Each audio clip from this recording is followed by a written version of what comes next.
Each of the four gospel writers speaks of resurrection appearances by Jesus to a variety of people in a variety of circumstances. Where in your life and under what circumstances has the risen Christ appeared? How has your faith in the resurrection of Jesus Christ changed you and your world? St. Luke's gospel always associates an appearance of the resurrected Christ with a meal that is shared by friends of Jesus. And in all of the gospels, we find that curiously, the resurrected Jesus always appears to friends, not to Pilate or the high priest with a na, na, na, na, na, I'm alive, or any other adversary. After all, it was not those, he was not there to haunt them. That is, he always appeared to friends, not adversaries, with one exception that I'll talk about momentarily. Jesus comes to grief-stricken Mary of Magdala, Mary of Bethany, Johanna, and other women, to guilt-ridden Peter, to the frightened disciples, all in an upper room, to the doubt-plagued Thomas when he finally sees him, and to many others, all those who were curious and searching and friends. And then when we move on to the Acts of the Apostles, we discover an exception to the friend rule. And Jesus comes to Saul of Tarsus. This morning, I'd like to focus on three of the appearances of the risen Christ. The times that he came to Peter, Paul, and Mary of the Bible, not the old music group. Peter, Paul, and Mary. Let's start with Mary. Mary of Magdala, as you can recall, was the one that Jesus had healed of the possession of 7 demons. Nobody today really knows what that meant, since the concept of demon possession has changed over the centuries, but we do know that she was delivered from what was a tortured life and brought back to a sense of normalcy, and was so grateful that she was one of the closest followers of Jesus. We know that she followed in great gratitude for all Jesus had done for her and for what being close to him now meant to her. And indeed, Mary was one of those who never left Jesus through all of his ordeal, but remained instead by his side, even as he hung on the cross. Is it any wonder that when she came to the tomb on that morning after the Sabbath day, wanting to do the last faithful and loving tasks of embalming the body, and how grief-stricken she was, Mary went to the grave weeping. I'd wager a guess that she was more than just silently mourning. I'm certain that there were tears streaming off the end of her nose as she approached the place she was to find his body. She mourns the absence of Jesus, his absence in her life, the emptiness and separated from a loved one. Her feeling of loss is a universal experience. Sometime in everyone's life, they lose a loved one. It's the separation, it's the experience of emptiness that causes us to search for answers, and ultimately, we are searching for God's presence. When we feel most empty, most abandoned, life feels less than livable. The Bible is full of prophets and psalms crying out the emptiness that life can sometimes hold. It's difficult for Jesus to stand by and watch people who he loved experience such heartache. Remember when Mary and Martha of Bethany wept for their brother, how moved Jesus was that he himself wept. Then he called Lazarus back from his tomb. When the crowds were hungry, he gave them fish and bread. When they cursed him and spat upon him and crucified him, He asks for God to forgive them, and Jesus hurt too, as each of his friends struggled with their feelings of loss and betrayal. So when Jesus saw Mary of Magdala in the garden near the tomb, weeping, he just couldn't help himself. He was moved with compassion. He said, "Woman, why are you weeping? Whom do you seek?" And Mary was so overcome with grief, her eyes blurred with tears, she didn't recognize him. "Sir, if you have taken him away, please tell me where you have laid him, and I will take his body." Jesus couldn't leave her in her grief a moment longer. He called her name Mary, and that was all it took, just her name, only as he could speak it. And she said, "Rabbi." In an instant, the emptiness within her was filled with a great assurance. The sadness on her face became the smile of a giddy schoolgirl, and her tears flowed all the more in joyous exhilaration. And later, her glad testimony would be, "I have seen the Lord." There's always an absence at the tomb in our lives, too, before there's a presence. The resurrection for Mary and often for us means that the presence of Christ is felt again.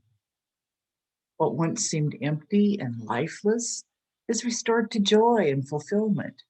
She felt alive again, and she could face living again.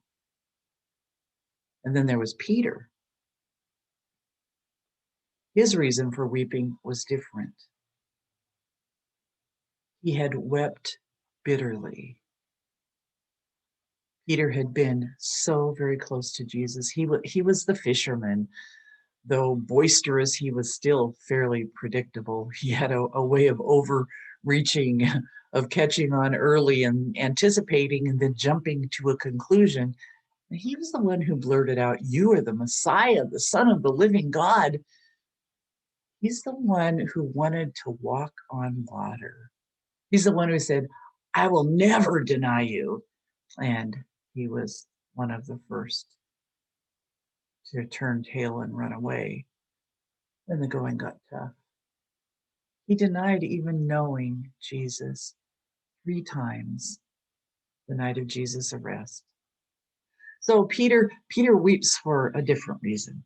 He weeps out of a sense of loss, yes, but also out of remorse and shame. He cries tears meant to cleanse his soul of the sorrow for his own sin and fear and betrayal. There's a vast separation now over which he can find no way to make up for what has taken place, for what he did, for what he has done to the relationship between himself and his friend. He cannot find forgiveness from one who's dead, nor can he forgive himself. He is filled with remorse, hating himself for his flaws. And then once again, Jesus cannot stand by and watch his friends live with doubt and fear. He appears to the disciples, including Peter.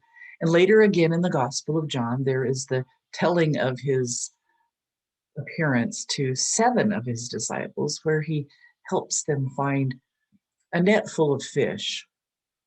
He shares a meal of fish and bread on the beach with them, and then has a time away from the others for a special conversation with just Peter and Jesus alone. And in that conversation, Jesus gives Peter 3 opportunities to declare his love and commitment to Jesus. And that would be one for each of the 3 denials, it would seem. Jesus asked Peter to feed his sheep.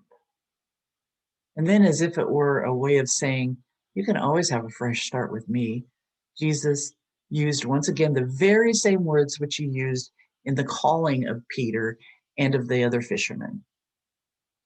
"Follow me." And from that day on, Peter truly did follow. What does the resurrection mean to Peter? It means forgiveness and the new opportunity to make things right.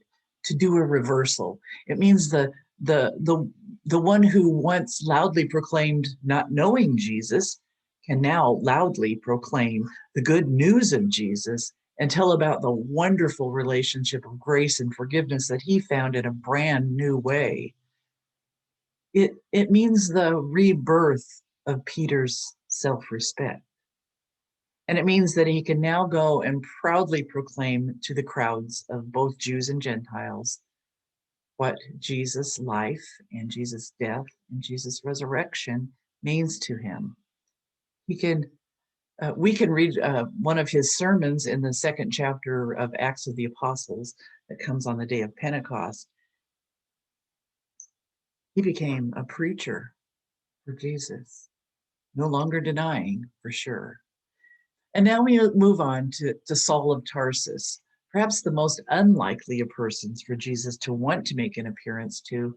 Up to this point, only friends of Jesus can claim to see him resurrected. Saul is on a search for the truth, though he doesn't know it. He thinks he already knows the whole truth. He is overcome with self-importance, not aware of the vast chasm between himself and God, which makes him probably the saddest one of all. Saul was filled with the arrogance of believing that his truth was the only truth, and in a self-serving way was out to make sure that his truth was the only one perpetuated. He was separated from other human beings by hatred and driven by revenge. He was out there on the road headed to a place called Damascus in order to get there and round up all the Christians in that place to be slaughtered, as he had done in other cities as well. But on that road, he was struck blind by a light, and a voice asked him, "Why are you persecuting me?" And his life was never again the same. Later, Saul was renamed. It was Paul. And he became the writer of many of the New Testament epistles. We recognize that name probably more than we do Saul. He called himself the least of the apostles. Resurrection to Paul meant discovery of a different truth, of a world outside himself. It meant being reconciled to others and choosing the chasm between himself and God, closing the chasm between himself and God.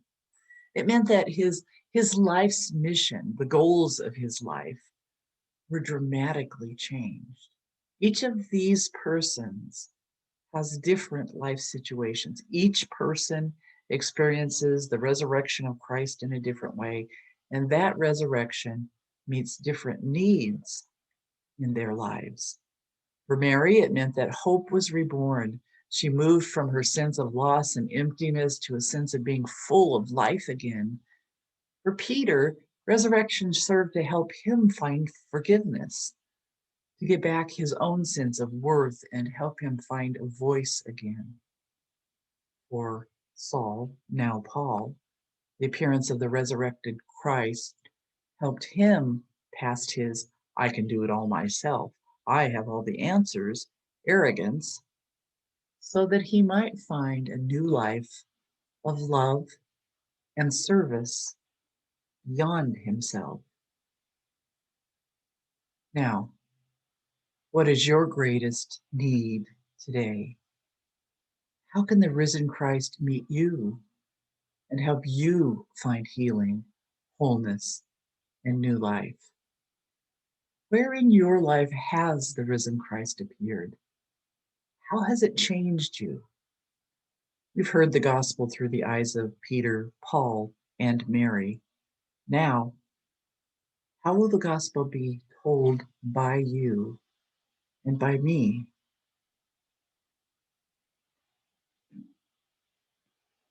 Jesus wasn't the only one resurrected on that Easter morning. Mary and Peter and all of the disciples were too. And for those who've died and come back to life, life takes on a new meaning. Anyone who had a near-death experience, it's new, it's something different. They're radically changed in their way of looking at living life and in their relationships. Mary was again filled with joy and living and ran to tell the others of her experience. Peter, who once denied knowing Jesus, stood and preached sermon after sermon about Jesus. And later, Saul, the persecutor, became Paul, the apostle, missionary, and a writer of what we now refer to as Holy Scripture. And the one who wrote of love, forgiveness, and reconciliation. The best evidence that we have of the resurrection of Christ from the dead is the millions of transformed persons who testify that he lives and he lives in them. Resurrection wasn't a distant event in Palestine. It is a continuing event in the lives of those who love and accept the way of Christ. If you will open your grief-stricken heart, as Mary did at the graveside, if you will accept forgiveness, as Peter did, if you will turn your life toward a new truth, as Paul did, you too will discover a resurrected person today. It's you I'm talking about. Whatever your situation in life, whatever you seek, Christ wants to bring you a new perspective, a new life.